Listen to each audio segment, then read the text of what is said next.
धनबाद जिला परिषद की विशेष बैठक में कांग्रेस भवन को लेकर प्रस्ताव आने के बाद राजनीतिक माहौल गर्म हो गया है। गिरिडीह सांसद प्रतिनिधि सह जिला परिषद उपाध्यक्ष प्रतिनिधि सुभाष रवानी ने जिला परिषद अध्यक्ष की कार्यशैली और नीतियों पर सवाल खड़े करते हुए कहा कि परिषद की संपत्तियों को राजनीतिक दबाव में लीज पर देने की कोशिश की जा रही है, जो पूरी तरह गलत है। उन्होंने कहा कि कांग्रेस भवन और इंटक भवन समेत कई इमारतें जिला परिषद की जमीन पर बनी है और अदालत भी कई बार इन दावों को खारिज कर चुकी है। इसके बावजूद इस विषय को बैठक के एजेंडे में शामिल करना नियमों के खिलाफ है। सुभाष रवानी ने कहा कि जिला परिषद की संपत्तियों की सुरक्षा करना बोर्ड और पदाधिकारियों की जिम्मेदारी है, लेकिन इसके उलट अवैध कब्जों को वैध बनाने की कोशिश हो रही है। उन्होंने स्पष्ट कहा कि यदि कोई राजनीतिक दल भवन निर्माण करना चाहता है तो उसे नियमों के तहत जमीन खरीद कर निर्माण करना चाहिए। वहीं दूसरे क्षेत्रों में शिलान्यास कार्यक्रमों में शामिल होने के आरोपों पर उन्होंने कहा कि वे गिरिडीह सांसद प्रतिनिधि के तौर पर कार्यक्रमों में भाग लेते हैं और कभी धनबाद, सिंदरी, निरसा या झरिया क्षेत्र में हस्तक्षेप नहीं किया। उन्होंने कहा कि वर्षों से जिला परिषद की जमीन पर कब्जे के कारण परिषद को भारी राजस्व नुकसान हुआ है और जनता चाहती है कि इन जमीनों को अतिक्रमण मुक्त कराया जाए।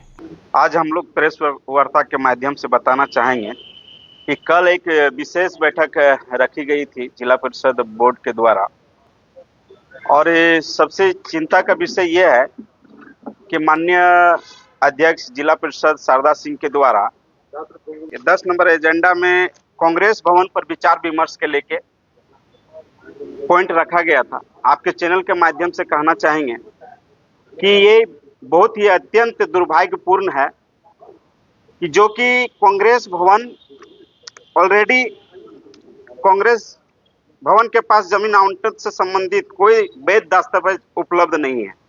कांग्रेस को इस मामले में माननीय उच्च न्यायालय से कोई आदेश प्राप्त नहीं हुआ है। कांग्रेस अतिक्रमण मामले में भी हार चुकी है। राज्य सरकार भी 3 बार कांग्रेस के आवंटन प्रस्ताव को अस्वीकृत कर चुकी है। उसके बावजूद भी अध्यक्ष के द्वारा एजेंडा में लाना ये साफ दर्शाता है कि जिला परिषद को दिग्भ्रमित करने का प्रयास किया जा रहा है। जब उच्च न्यायालय जिला परिषद के पक्ष में सुनाया गया कि जिला परिषद की भूमि है, उसके बावजूद भी जिला परिषद बोर्ड कांग्रेस भवन को खाली क्यों नहीं कर रहा है। जितने भी विवादित जमीन है जो उच्च न्यायालय के द्वारा जिला परिषद के पक्ष में सुनाया गया, उस जमीन को बोर्ड के द्वारा, बोर्ड के पदाधिकारी के द्वारा, माननीय अध्यक्ष के द्वारा, चाहे जितने भी बॉडी है सभी लोग मिलकर जिला परिषद की जमीन को खाली करके अतिक्रमण मुक्त करके जिला परिषद की आय में वृद्धि करने की जरूरत है। तभी जाके जिला परिषद की आय में बढ़ोतरी होगी और आम जन का फायदा भी मिलेगा। क्योंकि यहाँ पे अभी सरकार भी है, सरकार का एक अंग भी है कांग्रेस पार्टी। वो चाहेगी तो वो जमीन खरीद कर अपने ऑफिस बना सकता है, मगर ये जिला परिषद की जमीन में ही ध्यान लगा के बैठे हुए हैं। कि यहाँ पे अनेकों पार्टी लोग हैं, भाजपा है, आजसू है, जेएमएम है, जेएलकेएम है, कई पार्टी यहाँ पे लोग यहाँ पे सक्रिय है धनबाद जिला में। तो आपके चैनल के माध्यम से कहेंगे कि यदि कांग्रेस के पार्टी के आला कमान चाहते हैं कि जिला परिषद की जमीन में आवास ऑफिस बनाए और इसको कोर्ट जब खारिज कर दिया, उसके बावजूद भी जिला परिषद अध्यक्ष के द्वारा इस तरह के एजेंडा को लाना ये बहुत ही मतलब दिग्भ्रमित करने की चीज है। और आपके योजना का कोई भी फाइल को आप देखेंगे, सार्वजनिक यदि करेंगे तो कई योजना का फाइल में अनियमितता आपको देखने को मिलेगा। इसका तौर पे आप कभी भी निकाल लीजिए, लोकतंत्र के चौथा स्तंभ आप लोग हैं कि कौन अनियमितता कर रहा है।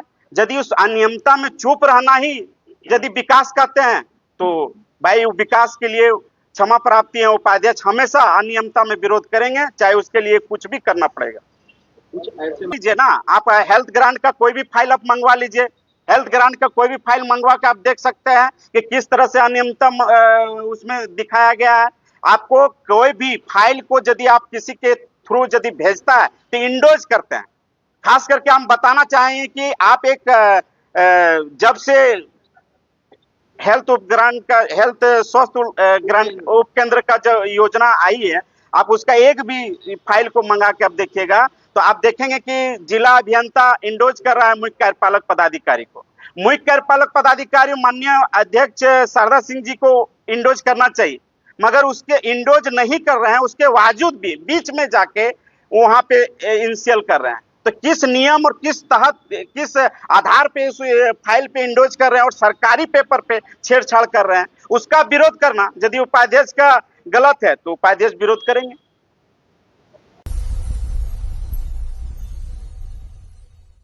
इस शादी के सीजन अपने खास पलों को बनाएं और भी यादगार। अब पाएं सोने के खूबसूरत आभूषणों पर आकर्षक ऑफर और हर खरीद पर पाएं निश्चित उपहार। हमारी खासियत है 100% hallmark gold jewellery, BIS and HUID प्रमाणित गहने, शुद्धता और गुणवत्ता की पूरी गारंटी, पारंपरिक और आधुनिक डिजाइनों का बेहतरीन कलेक्शन। शिव शंकर बर्मन ज्वेलर्स, 3 पीढ़ियों से आपका भरोसेमंद।